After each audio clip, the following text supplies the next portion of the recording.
Columbia, a Sony company. Apple Original Films. Another company logo. It's like that joke on Family Guy. You never know when the movie's gonna start. Scot-free. Yeah, it's Ridley Scott's company. 1789. Revolution in France. People are driven by misery to revolution, and brought back by revolution to misery. Whoa. The French had become disillusioned by food shortages and widespread economic depression. Anti-royalists will soon send King Louis and 11 of his troops. Whoa, wait a minute. Wait. A few moments later. Would soon send King Louis and 11,000 of his supporters to a violent end, and then set their sights on the last Queen of France, Marie Antoinette. Meanwhile, an ambitious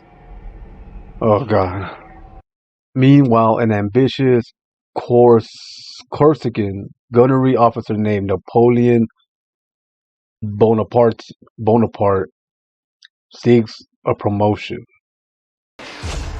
A Ridley Scott film, yeah. Joaquin Phoenix, man, that's the man right there. The most anticipated movie for 2024 is The Joker Part 2, for me at least.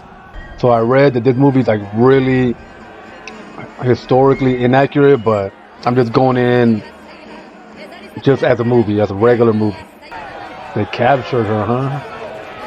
Vive la France! There she is.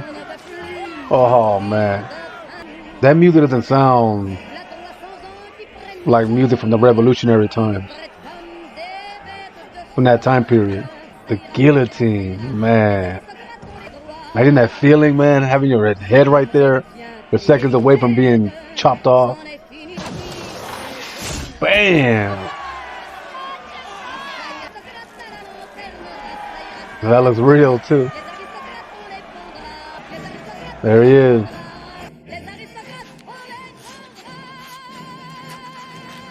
Napoleon. They're drunk as hell.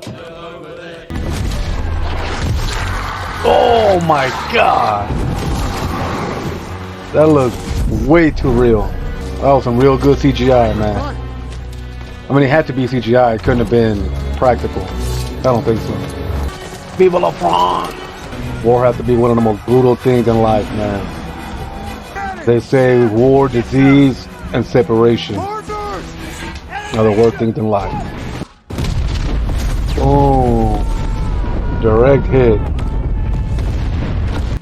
Captain Napoleon Bonaparte, I award you the rank of Brigadier General.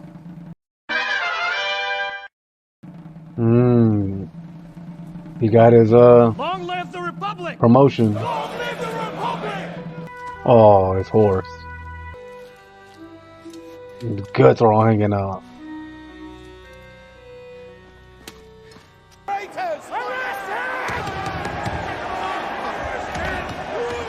He's out of there.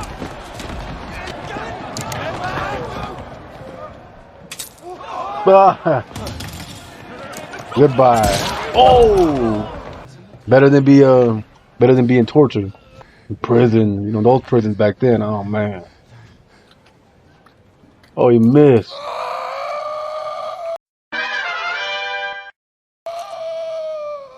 Oh, he didn't miss, but he didn't kill himself. The guillotine, my friend. Yeah, there you go. Better than prison.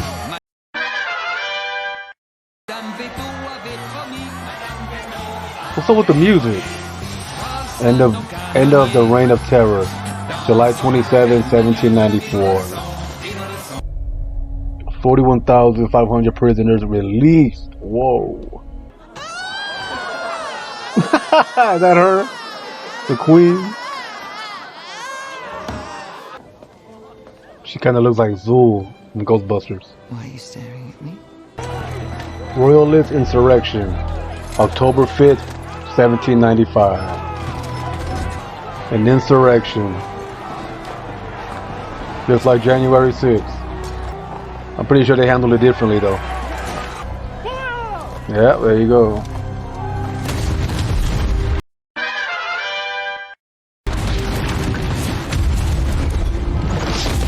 Oh! I declare you united in marriage. Yeah, yeah. Horn dog. That guy's dead. Getting a little too close to his woman. Let that good work make us a son. Let that good work make us a son. Alright. I follow in the footsteps of Alexander the Great and Caesar as I have been sent to liberate Egypt. Egypt. Oh, man. I have 40,000 men. I have already conquered Italy, who surrendered without conflict. What? I didn't know that. The directories approved Well, it my might not be plan real. for attacking England through their Eastern Empire.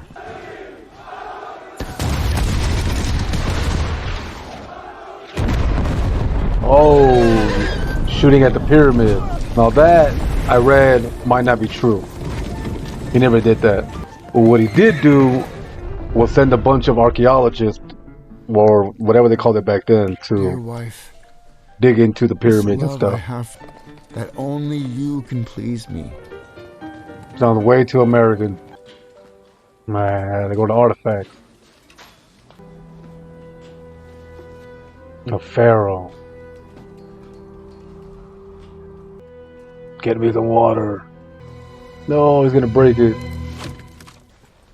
Should I tell you something at the risk of giving you personal pain? Yes. Your wife is sleeping around. Your wife has taken a lover Yep. named Hippolyte Charles. Expect me to believe this? Yes. Oh Lord, he's in denial. Now have to do this to me. Oh yeah, now it's public. Oh, kicked her out. Because you're what? Say it. A whore. That I am the most important thing in the world. I'm like the Joker now. And without me, you are nothing. I'm nothing. And you will do anything. She's just saying whatever he wants to hear. She's lucky to still be alive. The coup. November 9, 1799. Turning against him. He's out of there. This really happened, man? It's crazy. Coronation. December 2nd, 1804. The most august Napoleon, Emperor of the French, Emperor. is crowned and enthroned. If you do not bear me a child tonight, Tonight. there will be a divorce. Hasn't been enough love-making in this home to bear a child. Oh. Yes, there has. There have been years of it. Years. And with more than just me. Whoa. Still, you are empty. You're fat. I enjoy my meals. But I must admit, Emperor of Russia. Of the battle Emperor of Austria. Asteritz. 1805, December 2nd. The Russian Tsar Alexander joined forces with the Prince of Austria. There you go. He tries to copy me, but he is a little boy who will make a terrible mistake. I am certain I will bring the laurels of another glorious victory to my army today. Here they come.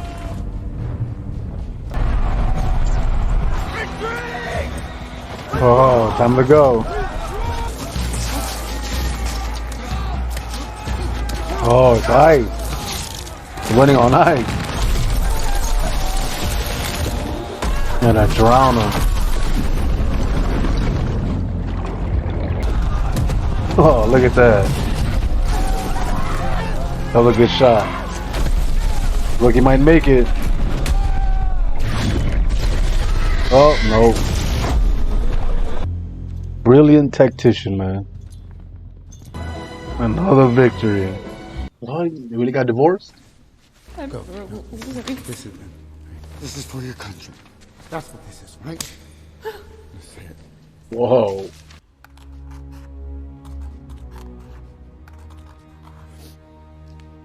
Exactly like the way he signs it. Alright, let's check out some trivia from IMDb. The black French general who appears in several scenes, played by actor Abubakar Salim, is credited as General Dumas. This was the real figure of Thomas Alexander Dumas, a Haitian-born general who commanded troops during the Napoleonic Wars, and was the father of writer Alexander Dumas, a brilliant tactician in his own right. He was nicknamed the Black Devil by contemporary revolutionary. Sir Ridley Scott said the battle scenes utilized 11 cameras, all filming at the same time. The film was shot in 61 days. Sir Ridley Scott said that this was remarkably fast for a film of this scale. He credited the speed of the shoot down to being prepared and not having ridiculous numbers of retakes. Eugene de Bohor, I can't say his last name. The 12-year-old boy who requested his father's sword from Napoleon in the film became an able politician and military commander in his own right. Napoleon cared deeply for Eugene, even formally adopting him in 1806 and making him heir presumptive to the Italian throne and victory of Italy, where he was the de facto ruler. Eugene followed Napoleon on most of his campaigns. In 1809, Eugene commanded his own campaign with the French army of Italy, beating the Austrians in nearly every battle. Director Ridley Scott said he made a conscious attempt to keep the theatrical release cut of this film as close to 2.5 hours as possible.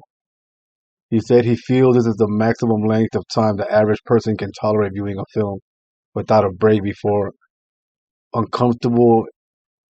feeling uncomfortable in the seat or starting to think a film is dragging.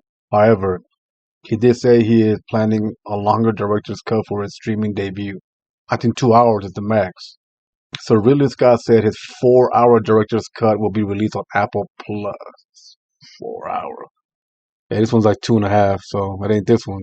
At the beginning of the film, when Robespierre is defending the terror by the means of virtue, then during the coronation, when Napoleon speaks about having found the crown of France in the gutter, and finally at Waterloo, when Wellington refuses to have Napoleon shot by a sharpshooter, are all real historical quotes said by the protagonist, although not in the same context. Josephine is the direct ancestor of 5 current royal families in Europe, including the monarchies of Sweden, Denmark, Norway, and Belgium, and the Grand Duke of Luxembourg. She is often referred to as the grandmother of Europe. Oh, okay. So Ridley Scott was grateful for Apple's backing of the film, saying, "We weren't inexpensive, and I thank them for that. They put a lot of trust in me to work with that kind of budget." Well, it's Apple, man. I mean, it's the richest company in the world. They got the money. Despite the advertising line for this movie, he came from nothing. Napoleon was born on the island of Corsica into a family descending from Italian minor nobility. The real Napoleon was 35 when he became Emperor of France. Joaquin Phoenix was 49 at the time of the film's release. Although the real Josephine was 6 years older than Napoleon, whereas Phoenix is 14 years older than Vanessa Kirby. In December 2022, it was reported to the media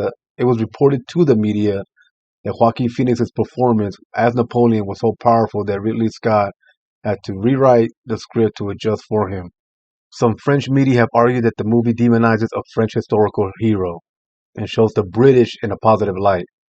So Ridley Scott scoffed at the allegations and said he heard nobody booing when he attended the premiere in Paris. He also joked that the French don't even like themselves. Oh, man. In response to criticism of historical inaccuracies, Sir Ridley Scott simply said, "Get a life." When further pressed by historians, he added, "When I have issues with historians, I ask, 'Excuse me, mate, were you there?' 'No, well, shut the f-." Got a few movie mistakes, too. It says, at Waterloo, Napoleon was shot through his hat on the left to his right. Later on, the hole is on the right, his left. Messed up. After being defeated at the Battle of Waterloo, Napoleon surrendered to the British on board HMS Bellerophon. Although receiving many guests, he never met the Duke of Wellington face to face in real life. During Napoleon's campaign in Egypt, the top of the pyramids are seen to have been targeted by cannon fire. There is no proof Napoleon's army targeted the pyramids. Napoleon himself was a great admirer of ancient Egypt and its pyramids, and would have unlikely ordered its targeting. That's what they say. Napoleon is shown charging with his troops at the end of the Battle of Waterloo. This absolutely never happened. Not only Napoleon had been running his army from the rear for years, he was also reportedly physically sick during the battle and could barely ride a horse. Josephine passed away a day before Napoleon's arrival at his initial exile on Elba, rather than following his return from the exile. Furthermore, he was well informed about her illness and subsequent death in nearly real time. There is no historical record of soldiers drowning at the Battle of Austerlitz. The battle, fought on December 2nd, 1805, near Austerlitz, in the Austrian Empire, primarily took place on dry land, not near bodies of water. It was a significant engagement between the French army led by Napoleon and the Russian and Austrian forces. The casualties of Austerlitz resulted from traditional land-based combat rather than drowning. It's a lot of mistakes, man. The execution of Marie Antoinette is portrayed as far more chaotic than it actually was. In reality, it was a very orderly affair. The former queen did not walk to the scaffold among the crowd, but was driven by a cart. Also in the movie, the executioner has to pull her hair back. In reality, Marie Antoinette's hair was cut short before her execution, and several sources by witnesses say that she was wearing a bonnet. The movie shows Napoleon as a great horse rider, but history indicates otherwise. Napoleon didn't have proper horseback training and preferred smaller horse breeds. The film sacrifices historical accuracy for cinematic appeal. There is no historical evidence to suggest that Napoleon physically slapped Josephine during their divorce. People wear gloves when riding a horse into battle. Costume design clearly did not receive the memo. The Battle of Austerlitz was nothing like it was shown in the movie.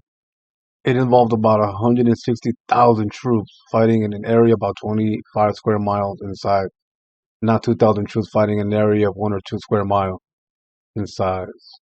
The pyramids were more than 10 miles away from the battleground of the Battle of the Pyramids in 1798. Even with the large siege cannons, it wouldn't be possible to hit a pyramid. At 49, Phoenix was too old for the part. Napoleon was 24 at Toulon, 27 when he commanded the army of Italy, and 35 when he crowned himself emperor.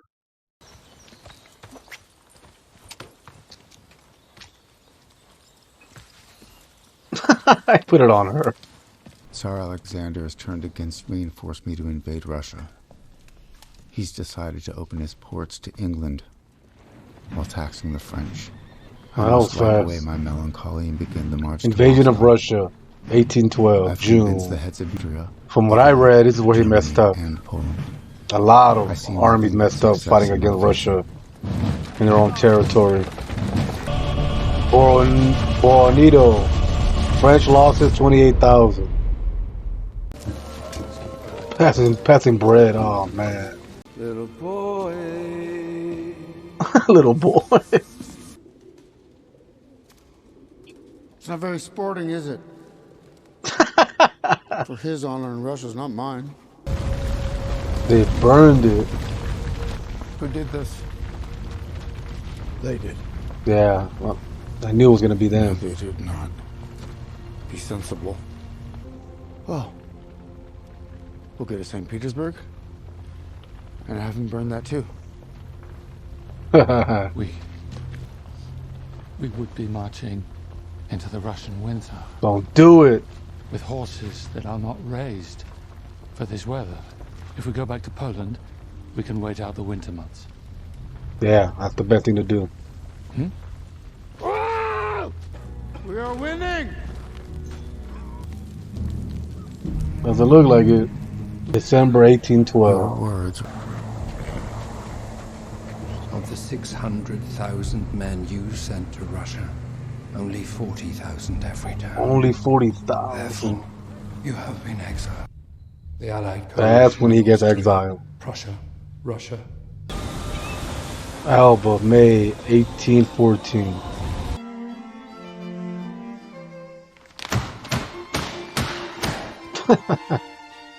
Oh, this poor guy.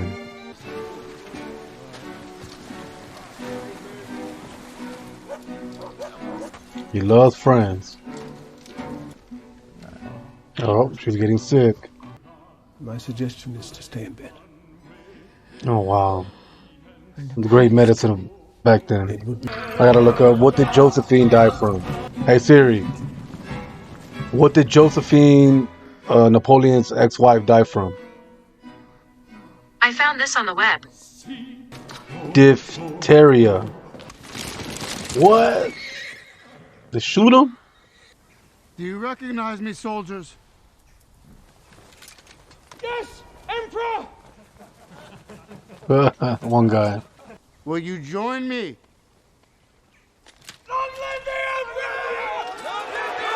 Well, here we go. Should have made a longer speech. No, that was too short. Like Braveheart. You bled with Wallace. Now bleed with me. Her illness was diphtheria. Diphtheria, there it is. Disallow them from uniting forces here. Waterloo. You know, I know about Waterloo because of Bill and Ted's Excellent Adventure. What shall I tell the man? Tell them to make the rain stop.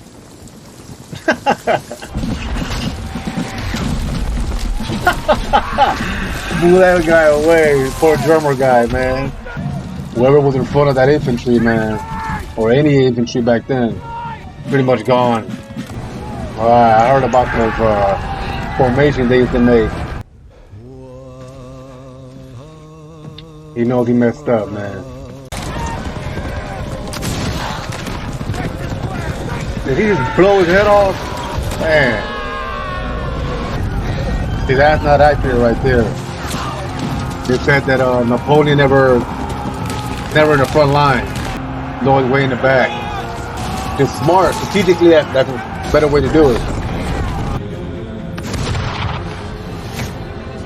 Oh, went right through his hat. July 1815. They keep sending him on an exile thing. Exile to St. Helena.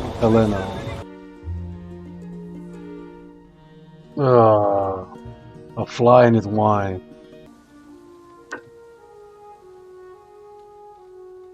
Nope. Napoleon Bonaparte died on the 5th of May, 1820. Oh, God, I knew it. Napoleon Dynamite. Napoleon Bonaparte died on the 5th of May, 1821, after 6 years of exile in St. Helena. Helena. He led 61 battles in his military career. Toulon, 6,000 dead. Marengo, 12,000 dead. Austerlitz, 60,000. Borodino, 71,000. Waterloo, 47,000. Invasion of Russia, 460,000. Over 3 million died. Jesus. His final words were, France, Army, Josephine.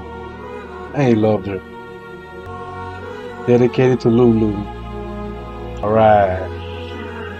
2.5 hours. Way too long.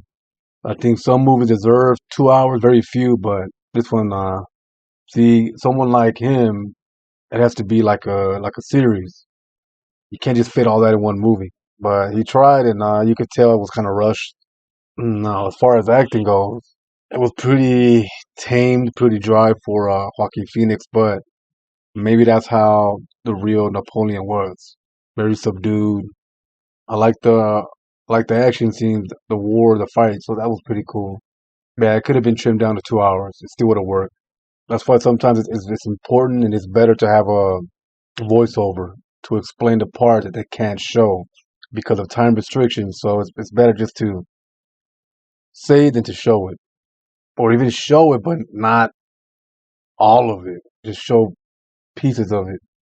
The music, I think, was a little off. The cinematography was really, really good, top notch.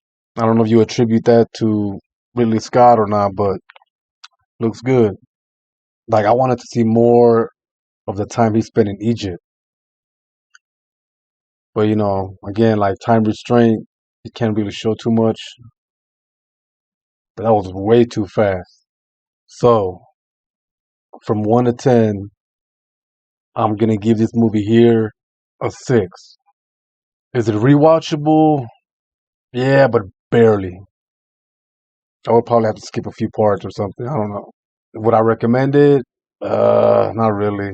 Unless you're a real history buff, then yeah, you probably would like it. Even though it's not that accurate, but I think a lot of it is, but not a lot, not the whole thing. Catch you on the next one.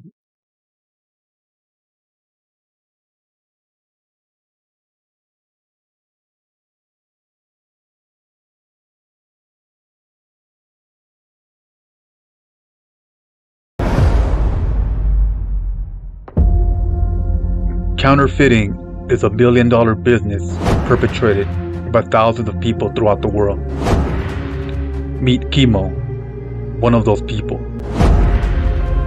Kimo is a young man from the most dangerous city in America. After losing his job, he ventures into the risky business of counterfeiting to help relocate his family to a better place.